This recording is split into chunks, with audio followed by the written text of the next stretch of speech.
ఎన్ని విమర్శలుస్తున్నా మాల్దీవుల అధికార పార్టీ నేతల తీరు మారడం లేదు. మంత్రి పదవి పోయినా ఆమె తన తీరు మార్చుకోలేదు. మన జాతీయ జెండాను అగౌరవపరిచి మరోసారి తన నిర్లక్ష్య ధోరణిని ప్రదర్శించారు. భారత్ మాల్దీవుల మధ్య వివాదం కొనసాగుతోంది. మాల్దీవుల అధికార పార్టీ నేతలు చైనా అండ చూసుకుని రెచ్చిపోతూనే ఉన్నారు. భారత్తో వైరం వల్ల వాళ్ల దేశానికి ఎన్ని సమస్యలు ఎదురవుతున్నా అక్కడి అధికార పార్టీ నేతలు ఇంకా అలాగే ప్రవర్తిస్తున్నారు. మరియం షియునా తన దేశంలోని విపక్ష మాల్దీవియన్ డెమోక్రటిక్ పార్టీని విమర్శిస్తూ పోస్ట్ పెట్టారు. ఆ పార్టీ పోస్టర్లో మన జాతీయ జెండాలోని అశోక చక్రాన్ని ఉపయోగించడంతో తీవ్ర విమర్శలు వచ్చాయి.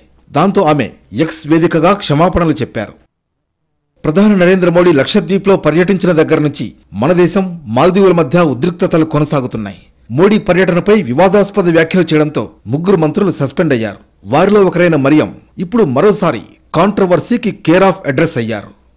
మాల్దీవుల అధ్యక్షుడిగా ఎన్నికైనప్పటి నుంచి మహమ్మద్ ముయిజ్జు భారత్తో అంటిముట్టనట్లు వ్యవహరిస్తున్నారు. అక్కడి ప్రతిపక్ష పార్టీ భారత్కు పూర్తి మద్దతుగా నిలుస్తోంది.